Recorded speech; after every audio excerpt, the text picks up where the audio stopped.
Well, there's plenty more if she wants. She's fine. Thank you. This is delicious. Oh, thank you. So good. Where you all headed? South Dakota. Well, Oregon and then South Dakota. Vacation. Yes. Well, long overdue. Careful, you're speaking to a man who ran a school for a lot of years, right, Charles? Really? Well, yes. There was a kind of special needs school.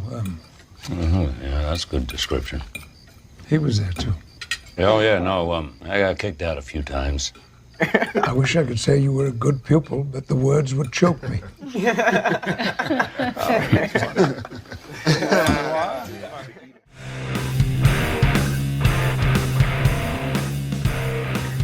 Hello and welcome to the Brothers Random Show. My name is Travis. And I'm Michael.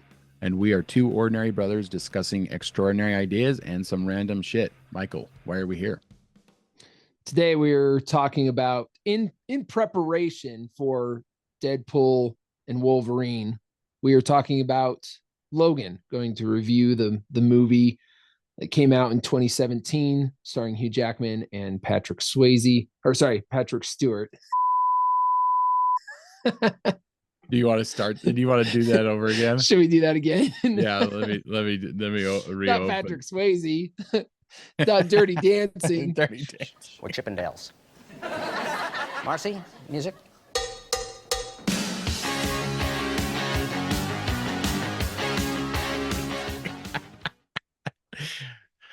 Nah, just keep it. Let's just go. Let's keep it. Yeah. So Patrick Stewart and Hugh Jackman. It's funny to me because I seriously thought this was the last we would see of Hugh Jackman Wolverine. But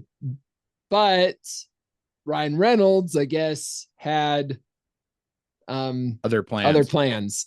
So did you remember when his first teaser to Deadpool and Wolverine was them just like he's just like sitting there and he's like, hey Hugh, you want to play Wolverine again? and Hugh Jackman's like walking up these stairs. He's like, Empty up here. And terrifying. But we did have one idea. Hey Hugh, you want to play Wolverine one more time? Yeah, sure, Ryan. He's like, sure, Ryan. It's like, the whole thing's been kind of fun. Well, yeah, the lead up to all this has been kind of fun. There was a little bit going on there about how this would be affected by Disney, because Disney acquired Fox, who owns the rights to Deadpool and Wolverine. When they acquired that, people were wondering how this movie was going to turn out. So, I mean, it's coming up in July, and in preparation, we're going to go ahead and talk about Logan, which in my mind is the best of all the X-Men movies. Yeah. There's a couple of good ones like the First Class, Days of Future Past. Yeah, there's a few of them that are pretty good. The original X-Men movie is pretty good. And but this one kind of did some interesting things, and in trying to do something different with the franchise, they had to take a lower pay.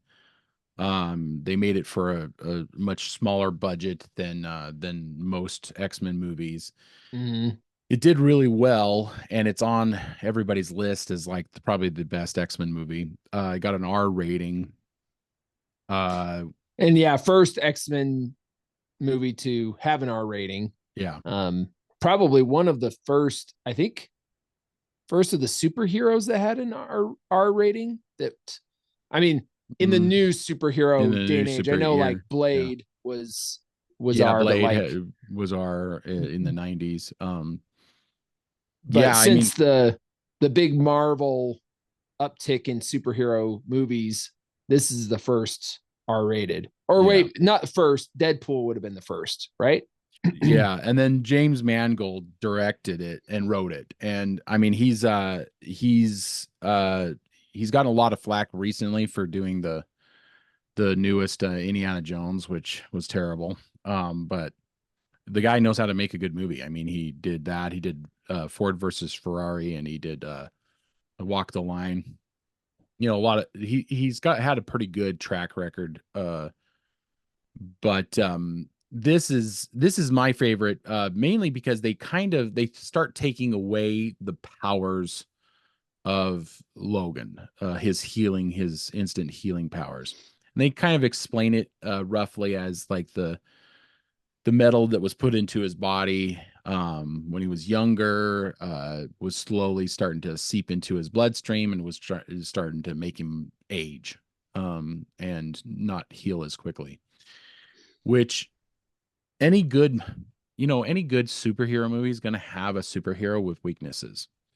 That's how they get through, because as audiences, we don't want to watch superheroes dominate. This is the problem with Superman. I've talked about this in the past before, but Superman's really hard to do because we want to see, if you know that this character is indestructible, we want to see, basically indestructible. Yeah. I mean, and that was showcased in the one that came out a little bit ago.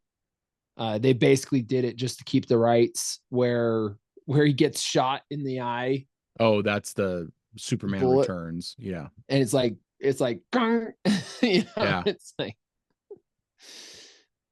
so if you're that invincible, if you're that invincible, yeah, it's a flaw in the character when they're that invincible, because we want to see them overcome. We want to see the characters. They have trials, and then things happen, and then they get better. So by taking Wolverine's powers away from him, or limiting the powers that he has, it makes him vulnerable, and then he has to do things that he wouldn't normally do, and he has to, the truth is the movie's a little depressing because of all that, because it's a little more realistic than it starts out sad and it kind of stays sad. Yeah Throughout. Like, that's be ready to strap in for a sad film.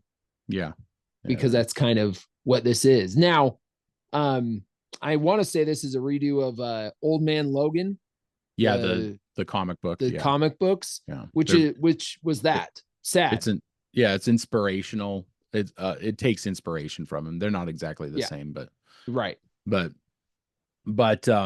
there's a lot of good qualities to this movie. James Mangold has admitted that he used a little bit of like the Shane, the book, the Western book in this, and it feels like a Western. Well, they don't hide that at all.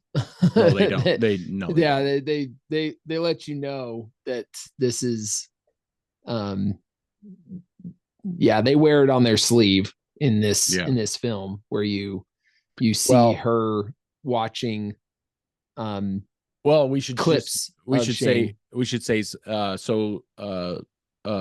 Logan Wolverine is on the run from the authorities, taking care of Professor Xavier, who's suffering from dementia, and the U.S. government has declared his brain a weapon of war because he killed a bunch of mass destruction. Yeah, because he killed a bunch of people with his brain when it was starting to get the dementia. And so there's that aspect to this. There's also the aspect that there's a girl, a woman who's trying to contact Logan to help with this girl who escaped from a lab. And that's essentially the story. And it's obviously made for a lot lower budget than previous X-Men movies. In 2017, Hugh Jackman was looking to not do another X-Men movie. I mean, the guy's in his 50s, he's getting older. This is supposed to be a character that doesn't age. So I think he said that on interviews. He's just like, Yes. well, I'm getting older, and how do you play a character that Yeah. doesn't age when I'm getting older? Yeah, and if you do, I mean, it's obvious because you watch the original X-Men movie and he looks a lot different. I mean, and he looks great for his age, but he's also like, he looks a lot different. Yeah. This movie's got a way heavier tone because most mutants in the world have slowly been wiped out, and probably some of them due to um, Professor Xavier's brain malfunctioning. And so it's a little depressing because there's not he they're not at the school. The school's, long been destroyed, Professor Xavier's school. So this is basically like a jump in the future. And you kind of get that feeling because there's like robots and robotic arms, and I kind of liked how some of the things were integrated, some of the things of the future were integrated. So it's supposed to take place years and years from now. So this is kind of, the I think it said 2029 is somewhere 2029 was somewhere said in the in the film. Now film. I can't remember when they said that, if they were referring back to something, but Oh yeah. but 2029 I think roughly is where. Did you Whereabouts. bother? So on one of the DVDs, they had the option to watch it in black and white. Did you ever try doing that? No. That's really gives it a way different mood. It's interesting. You should try doing it. Yeah, it does something by watching it in black and white. It gives it a I don't know, a old Western feel. well, it's More. it's got the old Western feel. It almost gives it a like a noir Western feel, like a almost like a those old noir movies like the Maltese Falcon and stuff like that. So it's really interesting to do. That is So interesting. if you got the time, just watch it in that. It's interesting. I think James Mangold said that he just liked the idea of having it in black and white, and so he released a version of it in black and white. Well, even Shane wasn't black and white, was it? No, it wasn't. Shane was in It color. was in color. Yeah. It just gives it it almost gives it a like an eerie feel, especially when there's certain characters that show up later in the movie. Yeah, we can should we get into spoilers? I guess we should get into I mean, it's been out for what is that, 7 years? So if you haven't seen it, it's kind of oh well. But it's possible people are coming here because Deadpool and Wolverine is coming out, and so now they're wanting to go back and watch these films, and they haven't seen them. So yeah. let's do spoilers. Let's first off do overall thoughts. This is my favorite X-Men movie. That's my overall thoughts. I love this movie. I did a video essay on it not too long ago for this channel about the noble sacrifice, and this is kind of what this movie embodies in my mind. So yeah, at the beginning, it's funny because I think somewhere along the line he gets accused of being selfish, but there's nothing that he's gaining from taking care of Charles Xavier. Yeah, there's that. Like, yeah, he's not getting. He is just doing it really out of the kindness of his heart, like duty, kindness. I mean, he's just because he gets a lot of responsible, but he gets ridiculed by Charles. And he's a lot. He says, he looks at him and says, "What a disappointment you are." Like, that's rough. And especially since Charles is like a father figure to him. So that's it's a rough movie. It delves deeper into the emotionality of these characters than any of the other movies, and that's one of the reasons I liked it, because it's almost like his father looking at him saying, "Hey, you turned out to be a disappointment." And even though Yeah. Charles's brain is kind of gone, and if he when he has his lucid moments, he actually is very good to Logan when he has Yeah. his lucid moments. But when his brain is gone, those are rough to watch. But I think Patrick Stewart should have gotten an Academy Award nomination for this movie, because he was really, really good in this movie, playing Mm. playing probably a much older version of this character than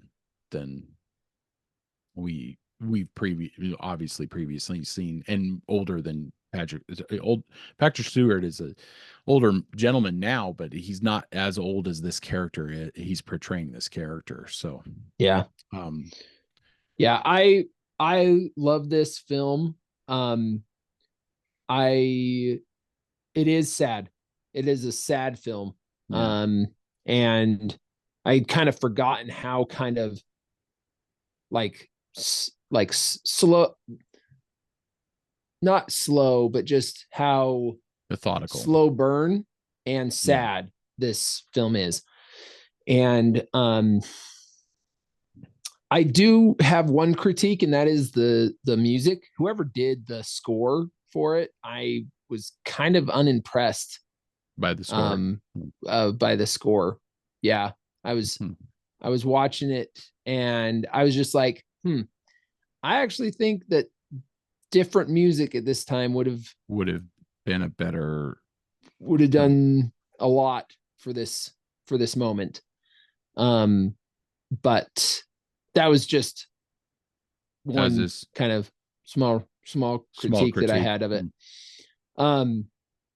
Yeah, let's get into spoilers. All right, I guess we'll get into spoilers now. Laura's the character, the girl character, and she ends up being basically a clone of him, and kind of a surrogate they referred daughter. to her as his daughter several times. Now that's I think she's a direct clone of him. Clone. Yeah, that's implied because she was raised in a lab or whatever. Yeah. So that's I guess that's what so the goal for this movie is for him to get her to another country where there's supposedly like some mutant community that's trying to keep away from the government, where the government's trying to track them down. Yeah, like the US government, once again the big baddie in and once again another film. But the US government apparently is hunting the mutants, and Canada is apparently giving mutants asylum. Yeah. And so that's where they're trying to get. So it's supposedly the big reveal is kind of her being his Logan's daughter. Now she's actually in the comic books, I believe she's like X-24 is or X-23 is the name of the character, and she's supposedly more vicious than Logan and all this kind of stuff. But this is for me, this is a really good trope to use with you bring in a child into this scenario, and then he's kind of forced to protect her and also take care of Charles Xavier. And this all goes back to the what do you call it, the noble sacrifice, because he's getting defiance from Laura through most of it, even though he keeps trying. And this is kind of a metaphor for being a father, because you're always getting defiance from your children, and so you keep protecting them, you keep loving them, and this is really like how deep this movie can get. And then you're obligated to your parents, so you're still being good to your parents. So he's still being good to Charles, even though Charles is giving him a bunch of scorn. even though Charles isn't really meaning to, and he knows that. But this character's arc in this movie is way better than any others because he's sacrificing all this about him, where in the other movies his character would have been the type that would have just kind of left a scenario like this. And in fact, in the first or second X-Men movie, he does actually just leave. He gets on a motorcycle and takes off. He's like, I don't want anything to do with this. I'm a loner, that kind of thing. Mm-hmm. So in this movie, he's actually taking on these burdens, these responsibilities. That is the young girl, and the old man. So I found this to be very profound movie about responsibility. Yeah. I actually was there for the tip of the hat to Shane, the Western. And they throw in a few just kind of Western-y things in it. They have a scene where Laura sees two mannequins in cowboy hats before she sees the scenes of Shane, and Charles Xavier kind of explains to her that this film was made a long time ago, and that he watched it as a kid. But she sees these mannequins with cowboy hats, and it's a little girl and a man, and the little girl is holding the man's hand. I did not notice this before, but kind of jumping forward, Charles Xavier passes away from a mutant called 24, which is kind of interesting. She was supposedly 23, but 24 is a young version of Hugh Jackman. Like a young, and I don't think he talks ever. No, he doesn't. Yeah. And they use de-aging technology to make it so it's Hugh Jackman playing him essentially. Oh yeah, and it de-aging. So he kills Charles Xavier, and that's really sad. Anyway, when Logan buries him, she comes up to hold his hand. Now she only grabs him by the wrist. Yeah. If you notice, she kind of grabs him by the wrist. Yeah. And doesn't actually hold his hand. That doesn't happen till later. Yes, when he's dying. I thought that was I didn't notice that before, but I thought that was interesting. It's her inching towards. It's her. They're related. Yeah, just her inching towards being accepted. Now, I guess since we're in spoilers, I'll follow this through line of holding the hands.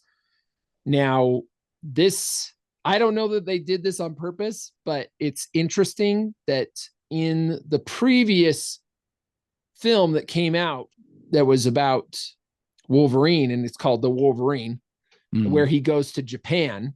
Yeah. And it's kind of cool. It's Wolverine fighting samurais and stuff.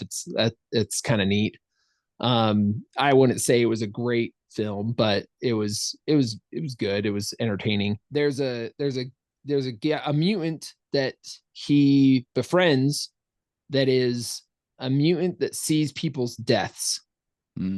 Yeah. And this is not characteristic. It has nothing to do with Logan really, but she says that she saw his death with his heart in his hand.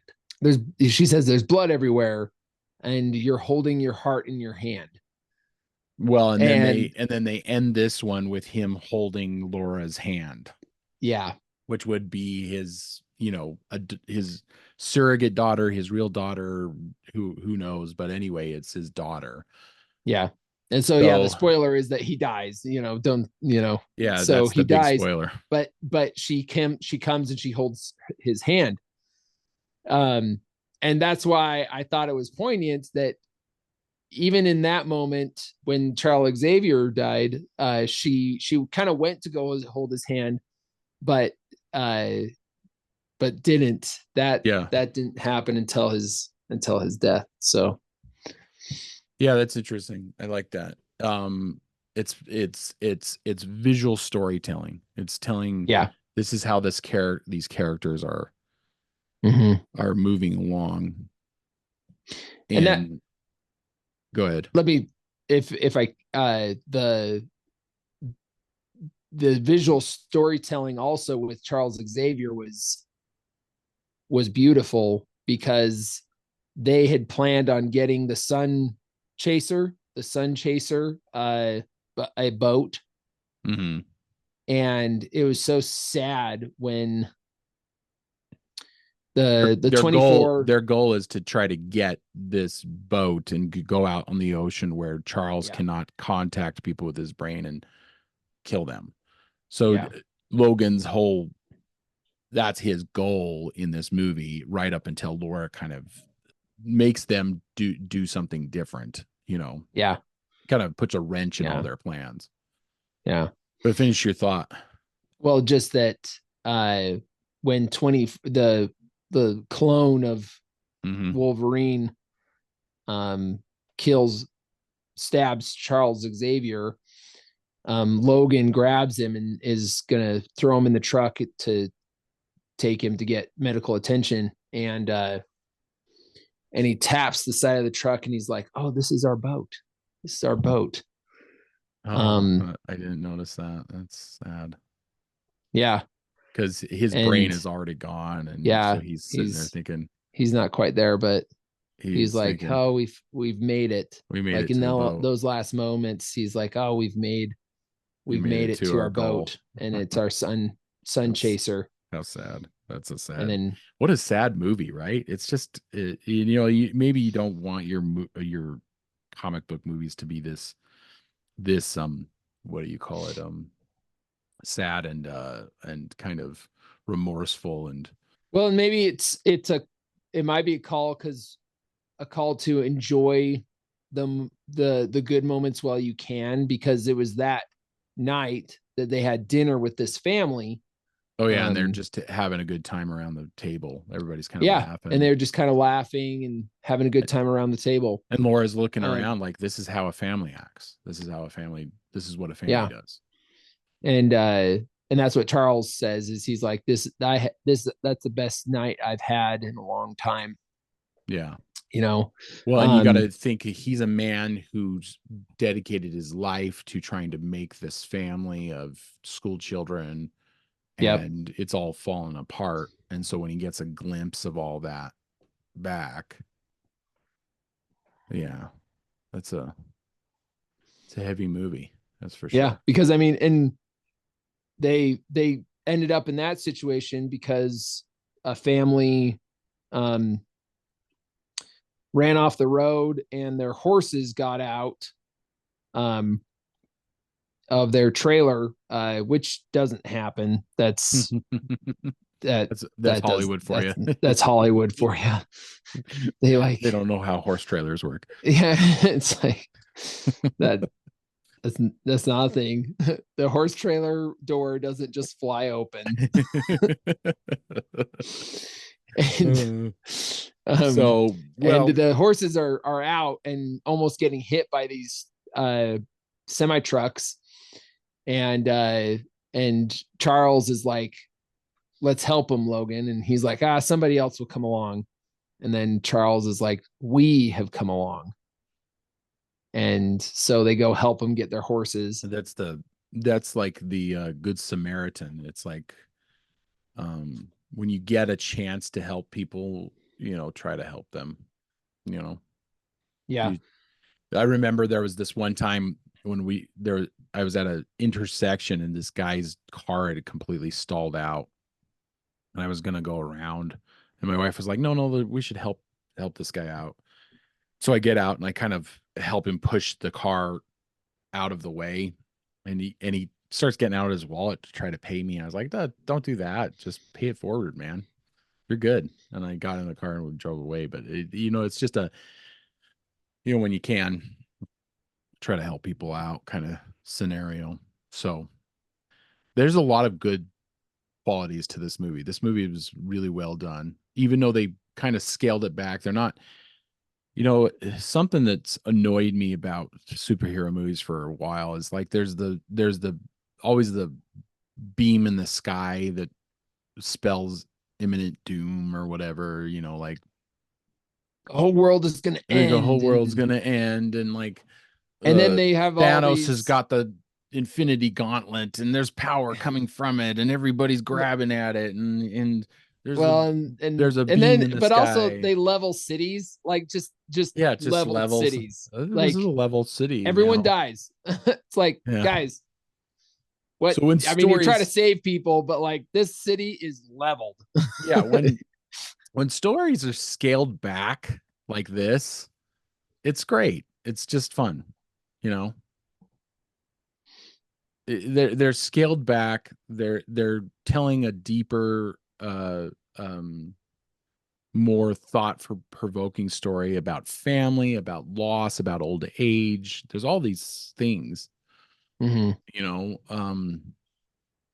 Jackman did say this would be my last performance as Wolverine, which it would have been good to, but over the last 7 years, he's been told by everybody, just go back to the character, and Ryan Reynolds has been trying to, and it's obvious that the new Deadpool is a comedy, because that's what Deadpool is. It's all comedy based. And so we're not going to get the depth of Logan in this Deadpool movie that's coming out in July, be just based on the characters. So it will be a different Logan. It won't be the Logan that this movie portrays him as. So, and that's okay. I think I'm good with that. But this is the epitome of this character, the sacrificial character who's and that's what this movie's all about. He's sacrificing through this entire movie. He's sacrificing to help Charles. He's sacrificing to help Laura. He saves Laura in the end. And that's really what, this is what fatherhood is. Fatherhood is just a big, big, long sacrifice. There's that meme where there's this dark silhouetted character, and he's giving pieces of himself to the boy dark silhouetted character. It says this is fatherhood in a nutshell or whatever. It's just him handing, and so he's almost gone. He's just handed pieces to this other character. And that's what pretty much being a father is. You're just helping them become adults themselves, helping them become good people themselves. And in the process, you're just giving a little bit of yourself away. I wanted to run this by you because when I first saw it, I walked away from the movie theater, and maybe it was like the next day I was thinking about it, and I was like, this is a Exodus story. I think watching it again, I was like, okay, it's possible that it is, but I don't think they did it on purpose. If they were thinking it at all, I don't think they did it on purpose at all, because towards the end, he's taking these kids to Eden, a promised land. They're trying to get to a place called Eden, a quote unquote promised land kind of. And he gives all of himself to get them there, but he doesn't get to go. Just like Moses didn't. So and they're children. So it's children of Israel. Yeah. Children of Israel. But see, these are almost unintentional. These stories, so the biblical stories are so ingrained in our lives that I don't know. And maybe James Mangold, he might be Jewish. But I'd be hard pressed for anybody in Hollywood to actually have a religious inclination, especially right now. But they're so ingrained in our society that maybe he unintentionally made this kind of exodus this idea of Exodus. And my suggestion, like he had a massive flop last year with the last Indiana Jones movie. My message to him would be to go back to your roots, man. Go back to what was good. What were you know, Ford versus Ferrari is a great movie. This is a great movie. Yeah. But I do agree that it does have that quality, that biblical quality of, I'm going to help the children of Israel get to the promised land, but not be allowed in the promised land. That's the noble sacrifice. God, it was interesting that he had been carrying around a bullet. That bullet was his plan, his exit plan. Essentially, he was going to use that bullet after he gets Charles on the boat. That's what his plan was the whole time. And I don't know that was the plan. He it comes feels clean like, to Laura and says that I first started carrying it as a reminder. So like a reminder that there's something out there that could kill me. But then he started thinking about using it on himself is what he comes clean to Laura about. Yeah, and I took that as he's going to get Charles out on the boat, and Charles is going to eventually succumb to his dementia and die. And then after that, he has no purpose, right? So if Logan has no purpose after that, then what does he do? He takes that bullet and he's like, I'm done. Because if you think about it, this character has been through so much, right? He's been through the first World Wars. He has loved and lost like several times over, probably 4 or 5 or 6 times, and now his father figure is dying. And so he's sitting here going, my purpose is no more. So see, this is the problem. This is the problem with today's society, is that most men don't have purpose.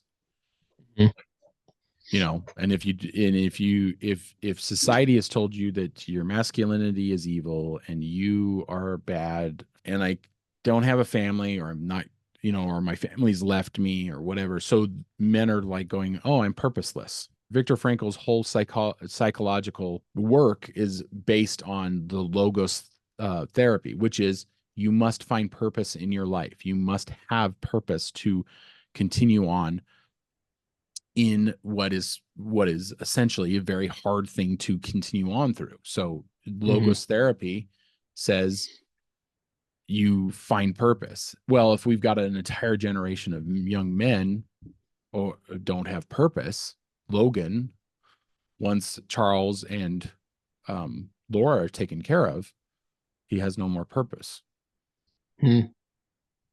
Yeah. Well, and this is what happened. Like, this is why men who have families and have those families taken away, they become very, very dark and nihilistic because their purpose has been ripped from them. Yeah. Well, he was dark and nihilistic. Nihilistic. And then she comes along and kind of gives him some hope, some purpose. And it comes out that she's his daughter. It does seem like he finds some purpose.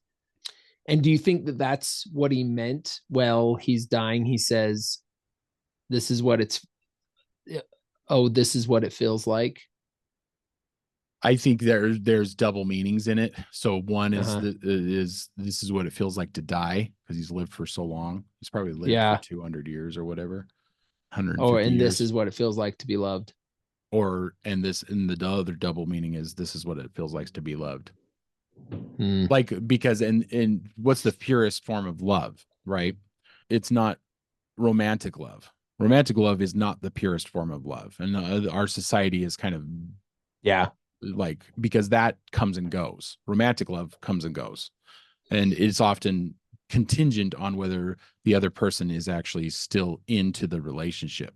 Like, so romantic love, you can be in love with this person, and then when that person cheats on you or does something behind your back that is unforgivable, then that romantic love is destroyed. However, the love for a child is, I would say, unconditional, because no matter what my children do, like I may not, like if they do something horrendous, I may lose my respect for them, but I'm still always going to love them. Yeah. I think that might be what he's referring to, is like, this is the purest form of love for this child that is my child. Mm-hmm. And that might be the purest form of love is what is it? Jordan Peterson says it's agape love. It's basically the love for a father towards his children, or a mother towards her children. As long as it never gets into the dark sides of those, as long as it's always the purest form of those, because you can also be the Oedipal parent. The Oedipal parent is the one that devours the children, is so loving that they take all agency away from the child. Yeah. So so there's a fine line there. So agape love is the purest form of love, essentially. And people talk about this all the time. This is like not new, but I would say that the purest form of love is probably the love for a parent and a child. I think society has lost society thinks that love should be unconditional, but it's always conditional. There's always conditions. Yeah, but if I tell my child I think they can do better, it doesn't mean that I don't love them. Yeah. It just means that I think that they can do better, or you might have even more love for them by driving them to better themselves in their life, right? Telling them that they can do better. Yeah. Like, I mean, this is a weird thing that our society thinks, like, oh, hey, if you are critical of me, then you don't love me. It's like, what? Yeah.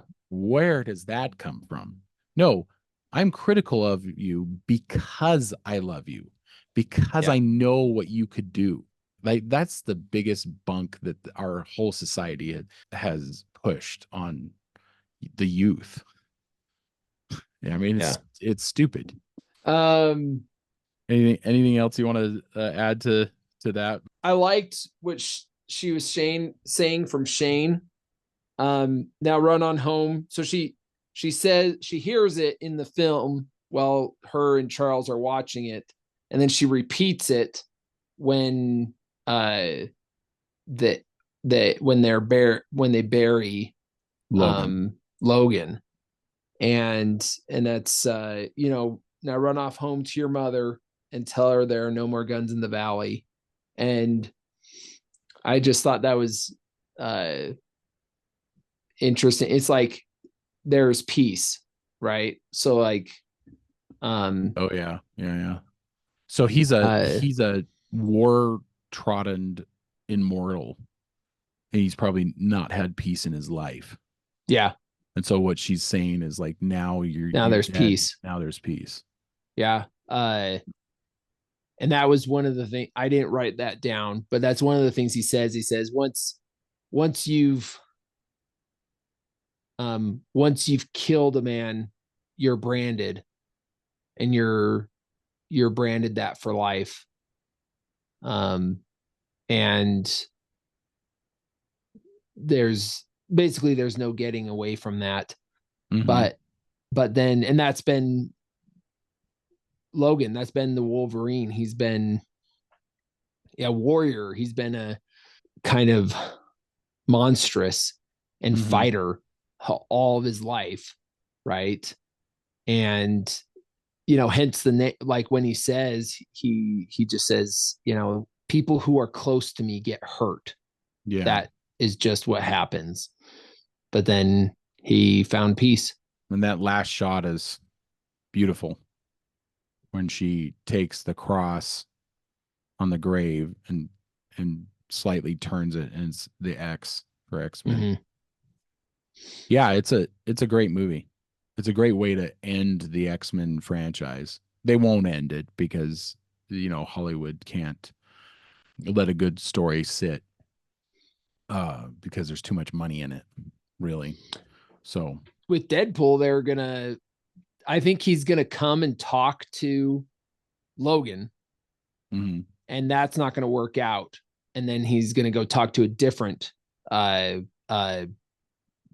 with the multiverse they've established in Yeah. this mythology, It's gonna it's gonna yeah. be it's gonna it's gonna do some things that are gonna be convenient for the story. Really. in the preview, he's sitting there drinking, and I'm gonna say I think that is Logan in the Logan Yeah. film, because when they're in, it's either Oklahoma City or in Vegas, where they that's a really cool scene where Charles Xavier is having a mental his mental thing, and he's frozen everyone, Yeah. and Wolverine goes around and just all these Starts- guys with guns are everywhere, and he just goes and stabs them all while they're like while frozen they're all in time. frozen. Yeah. It was just classic. That was awesome. Well, anyway, before that happened, he was waiting to get their vehicle, and the gal's like, it's going to take an hour, and so he goes over to go get some drinks at a bar. And I want to say that might be where Deadpool comes and tries to get talks with that him. Logan Tries from to get that universe. Logan. That's where he That'd be tries so to do interesting. his he tries to pull out his claws, and that's when Ryan Reynolds is like, oh, whiskey dick of the claws. That's very common in Wolverines He's over 40. Right. And Wolverine's over. So there's a possibility that if Deadpool now has the power to jump through different all the multiverses, that would explain that. Is it gonna make any of this better? I don't think so. The multiverse, I'm gonna go into it with not high hopes, too high of hopes, because it looks funny, and I think I'm gonna get some laughs.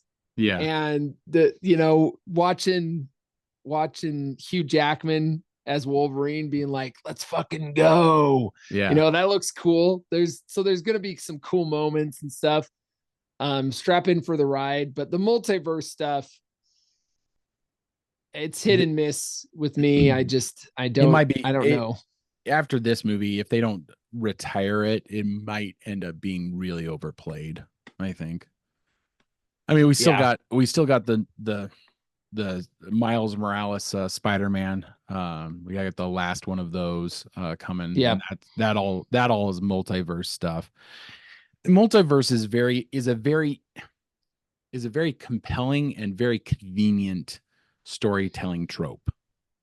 And I don't know. It's like, oh, you die? Oh, we want to bring you back. Oh, we're gonna bring you back. That multiverse. So, yeah, for me, it's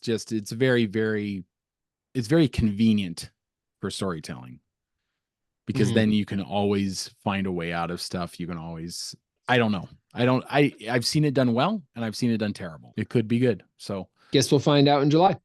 I guess we'll find out in July. Check us out on social media, audience, Spotify and Apple Podcasts. Just look for The Sword in the Skull.